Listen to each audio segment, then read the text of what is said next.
Salve, salve, galera. Vambora mais um vídeo aqui falando dessa vez sobre a seleção brasileira que goleia o Peru aí. Seleção peruana por 4-0. Primeiro tempo abaixo, né? Já o segundo tempo, após a seleção abrir já 2-0 no placar, né? Um placar mais confortável. Obviamente que a seleção peruana que abriu, foi buscar o ataque. Sendo assim, com a entrada de Andrés e Luiz Henrique, poucos minutos conseguiu fazer o terceiro e quarto, né? Obviamente é um resultado que para algumas pessoas pode dar ânimo, mas é um jogo super importante. Bem, o resultado não andaram juntos praticamente o jogo. Finalzinho, o Brasil conseguiu deslanchar e fazer um placar elástico. Ainda mais uma vitória importante que mantém o Brasil na quarta colocação no momento.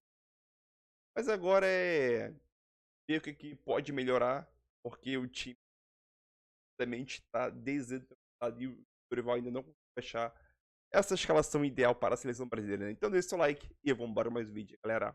Né? Se a gente olhar para a qualidade do elenco, para o que não jogam essas duas seleções, mas fez a obrigação, goleou. Eu acho que, assim, eu sempre digo, né? A irrelevância desses jogos ela é muito grande pelo que a competição oferece também, né? Pelo formato da competição. Aí não é um problema único, exclusivo da seleção brasileira, é um problema desse formato de eliminatórias.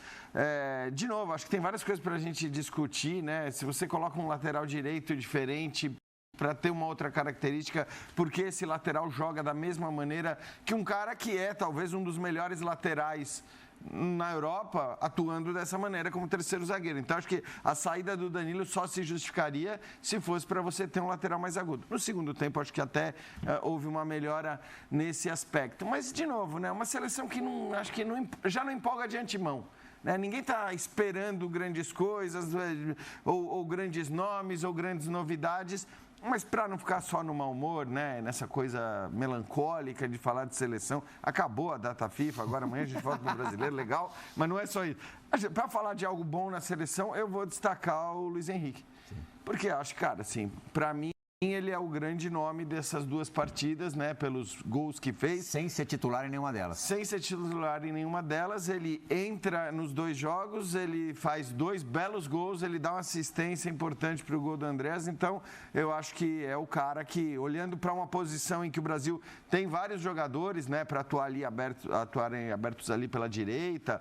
O próprio Savinho não foi mal, acho que nos jogos, mas olhando para os caras, né? O Estevão que não foi convocado porque estava machucado, você tem vários caras para jogar por ali, o Rafinha hoje jogando centralizado, mas o Luiz Henrique entra e acho que ganha muitos pontos nessa disputa por uma titularidade da seleção brasileira. Por que, Paulo Calçade, boa noite, a seleção ainda demora tanto tempo para engrenar?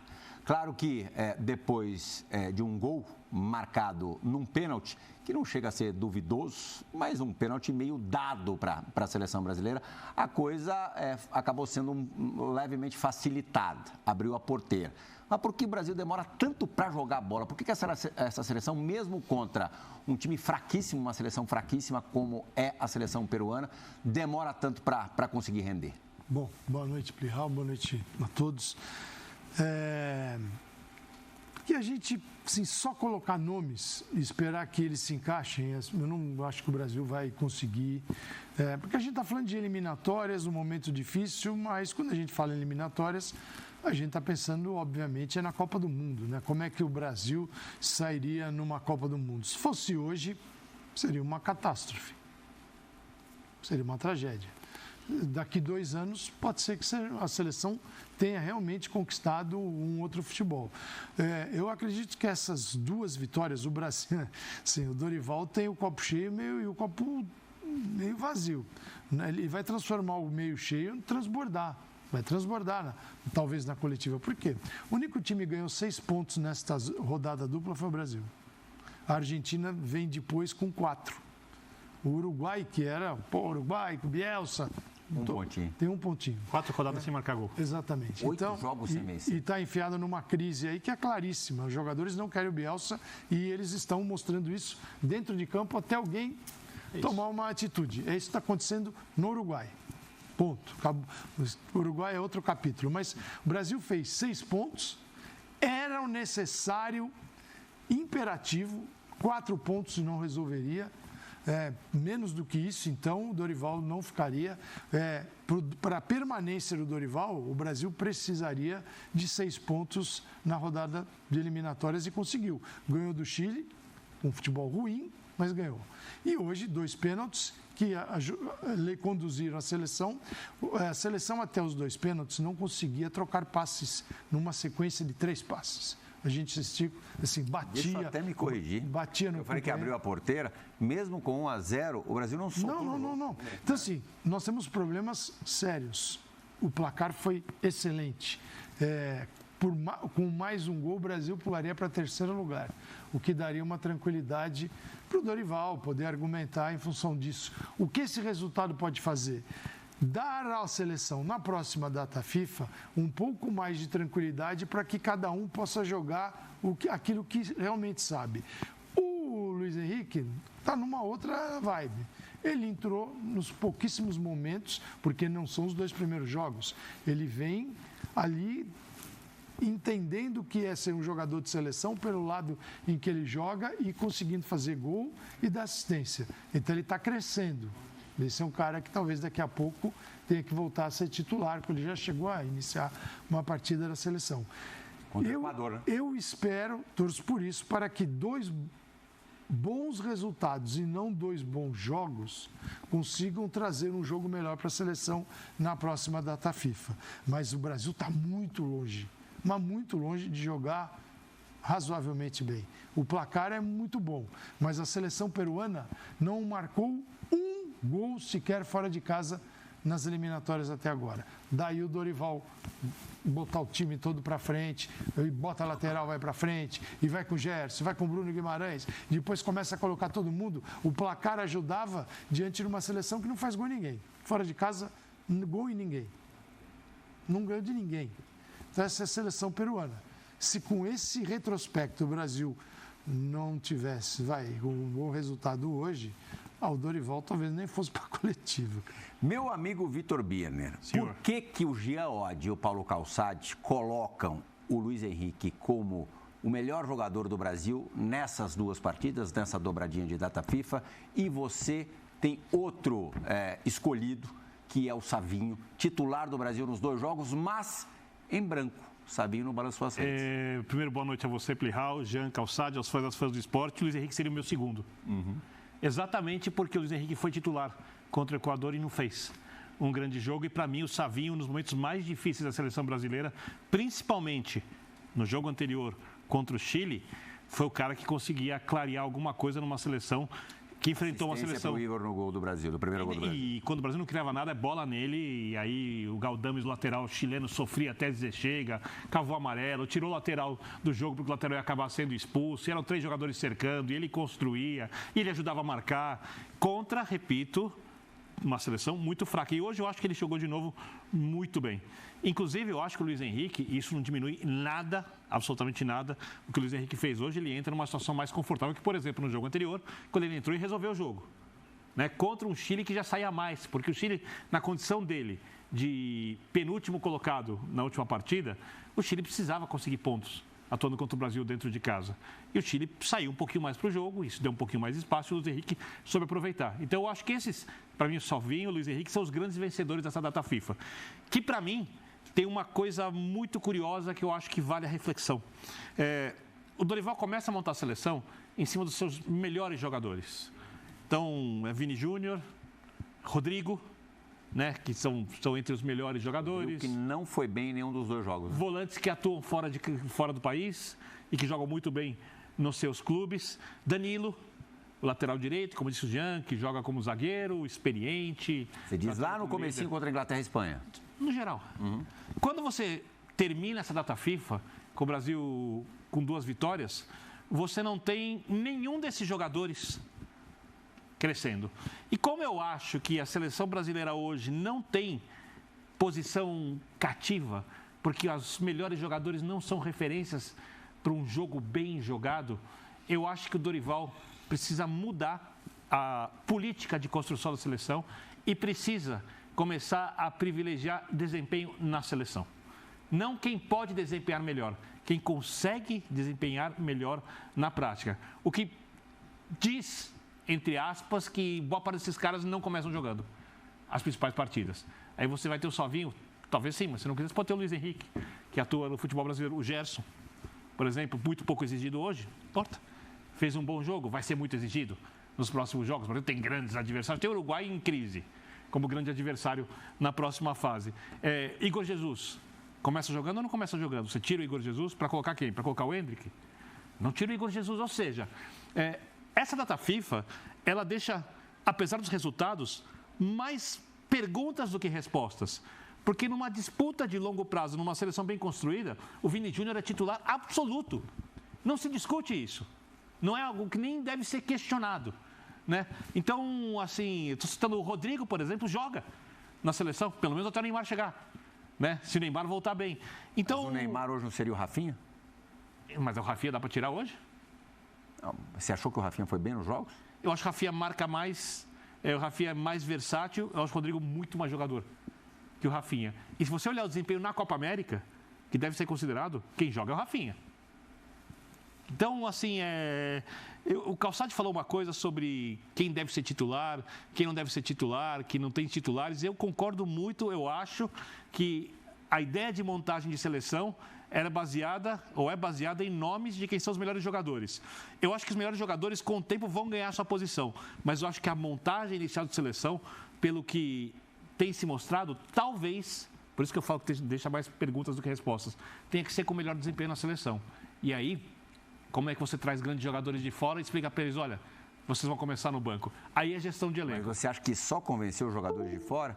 Por exemplo, o Endrick se firma no Real Madrid. Então, de repente não vire titular, mas entre com a frequência que está entrando e comece a marcar mais gols do que vem fazer. Na verdade, ele só fez um gol por enquanto, né, no Real Madrid. Mas ele consegue uma evolução considerável no Real Madrid. Vocês acham que será possível manter o Igor Jesus como centroavante? Não, é o que eu acho assim. Eu entendo o que o Birner está falando. Agora, a seleção ela não permite...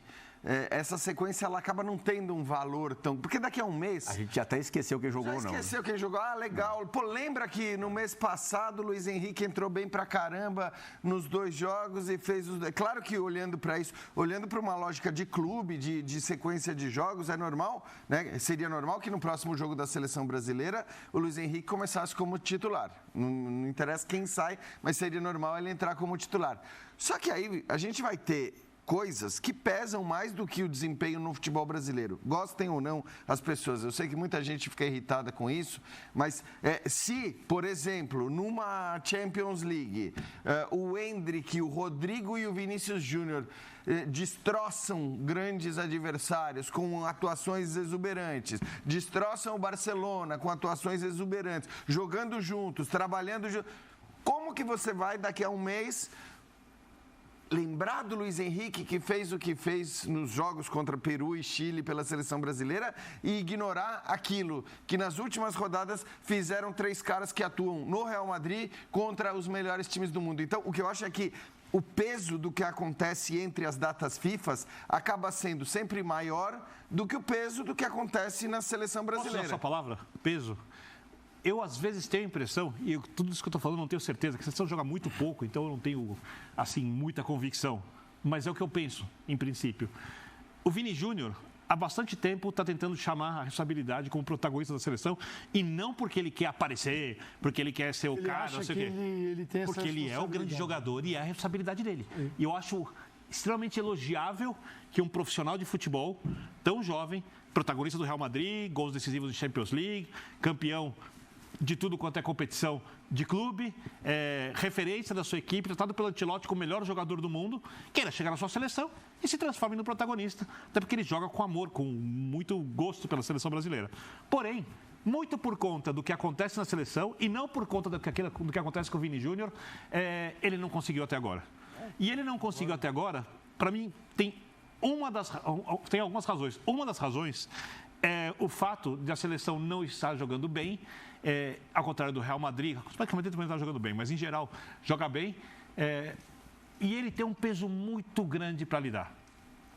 Quando você tira jogador, eventualmente, quando você monta uma seleção que está jogando melhor, quando o Luiz Henrique faz o gol, o Savinho joga bem, o Igor Jesus joga bem, o Rafinha joga bem, o peso talvez saia um pouco das costas do jogador e aí talvez a gente tenha esse jogador que ele quer ser e com o tempo talvez ele se transforme, porque a tendência nesse protagonista de uma seleção que pode ser vencedora. Às vezes eu acho que a gente joga demais o peso em cima dos atletas, e eles sentem isso para os seres humanos, exatamente porque eles destroçam equipes fora do país. Mas eu não estou nem entrando no mérito do que deveria ou não acontecer. O que eu estou dizendo é que é normal, é absolutamente compreensível que na hora que a gente volta a ter seleção brasileira, daqui a um mês ou mais de um mês, se leve em consideração o que os caras estão fazendo nos maiores jogos de futebol do planeta. Porque os maiores jogos de futebol do planeta, eles participam desses jogos. Sim. E os maiores jogos de futebol do planeta não incluem Brasil e Chile, não inclui Brasil e Peru. Esses não são os grandes jogos, não são os grandes desafios. Então, eu acho normal que a avaliação sobre o momento, a grandeza, a qualidade se dê por aquilo que os caras estão fazendo na Champions League, no Campeonato Espanhol, onde quer que seja. Eu acho que é normal que seja assim e provavelmente até a gente que... Assim, eu abri o programa falando, para mim, o Luiz Henrique tem que ser titular da seleção pelo que ele fez nos 2 últimos jogos. Mas eu não sei se daqui a um mês e meio, dependendo do que acontecer e do que esses caras estiverem rendendo, claro, não é o cenário que parece... Se o Estevão arrebenta nesse período. Você é candidatíssimo. Muita gente vai pedir o Estevão. Mas a gente Eu só estou querendo dizer que assim, Não, pode acontecer do Brasil daqui a 2 anos, viajando agora bem, hein? 2 anos, que o Brasil não repita nenhum jogador do jogo de hoje, nenhum, hein? Talvez o Marquinhos, na estreia da Copa do Mundo. Porque, Militão, assim, na situação... Militão joga. Não, mas eu acho que o Gabriel Magalhães não é titular. Na situação que o Brasil se encontra... Se ele tivesse todos os zagueiros à disposição, seriam Marquinhos e Militão. Isso é uma coisa, eu não tenho certeza, tá? Eu só estou fazendo um questionamento porque o caminho tomado inicial pode ter sido mudado. Mas na situação que a gente se encontra, a gente olha para fora da seleção para medir o desempenho, para colocar o jogador dentro da seleção. Parece óbvio. É o desempenho no clube que traz para a seleção. Mas quando você pega uma seleção que é mais madura, você não vê o Scaloni fazendo medindo o que está acontecendo lá em cada clube para escalar a Argentina. Ele escala e outra. E se você pegar jogador por jogador da Argentina, não vai dizer, olha, Argentina, todos os jogadores são melhores do que os jogadores brasileiros. Agora, no geral, o Brasil tem jogadores melhores. Nós temos, que é outra balela, né? Assim, sempre mete o pau na geração. A geração, aí depois começa a ganhar, aí a geração passa a ser boa e tal. Existe talento, o que não existe é estrutura. Nós não temos estrutura para transformar esse talento numa seleção. Estrutura vem de... os nossos problemas, eles são gigantescos. Né? Problema comissão técnica, troca, CBF, que não entende o sentido real de uma seleção brasileira. Aqueles que foram levados para lá têm limitações para executar o trabalho, a gente sabe disso. Né? Às vezes tem que explicar por que é melhor pegar um avião do que um ônibus. Assim, a situação é difícil. Mas o Scaloni, que a Argentina também não é um primor de organização, é um país que tem uma liga com 30 clubes. E 3 anos atrás estava em ponta cabeça. O Scaloni foi ficando e acabou sendo campeão do mundo. Ninguém, quando acabou a Copa do Mundo, correu para roubar o Scaloni da Argentina. Zero planejamento. Zero, é uma zona. Zero. E campeão do mundo. Então, gente, futebol... Campeão da Copa América. Campeão então, da Copa América. É normal que você diga, cara, eu não preciso mexer nesses caras. Não preciso. Se eles não estão rendendo, sei lá, se o Lautaro estava jogando muito mais na Inter do que joga hoje na Inter. Não vai mexer por causa disso. Não me interessa. Lautaro... Então, é isso aí, galera. Mais um vídeo aí para o canal, né? A seleção brasileira vence. Placar elástico, né? Um placar que não condiz o jogo, principalmente no primeiro tempo. Eu concordo aqui, é uma tarde ali. O destaque da seleção brasileira nessa data FIFA de jogos foi o Luiz Henrique. Foi decisivo no jogo contra o Chile. 2-1 lá. E a vitória agora aqui, assim que entrou, mais ou menos 5 campo aí, deu uma assistência e fez um gol. O Luiz Henrique, para mim, é o cara dessa data FIFA. Vinha o Bi, falou Savinha, tem tanto. Luiz Henrique foi o cara. A seleção brasileira falta uma coisa de entrosamento que dificilmente vai acontecer. Geralmente data FIFA são só 2 jogos ali, né? Dificilmente tem tempo para poder treinar. Então o entrosamento só vem com tempo. Uma coisa que a seleção brasileira, ou esse ele não tem, é tempo de treinamento, né? Então o Dorival vai tentando tirar na medida fazendo um teste, querendo ou não, né? Hoje botou Bruno Guimarães, Gerson. Eu pensei que ele ia colocar o Luiz Henrique, mas o Luiz Henrique no banco, né? Lá. E aquilo. Tem que ser titular ali, né? O Rafinha até que tá desempenhando bem um papel ali de atacante, pegando nos atacante, como ele tá fazendo no Barcelona, porque ele perdeu a ponta para o Yamal, né? Mas o placar de 4-0, que não criar oba-oba, o estádio se sentiu, mas aparentemente antes do jogo começar, né? Deu indício que estaria vazio, era a média dos ingressos para esse jogo aí, mas aquilo, 30 mil pessoas, venceu, sem empolgação, acho que quase ninguém, principalmente com esse primeiro tempo, mas uma vitória importante quando tem o Brasil buscando aí, pelo menos a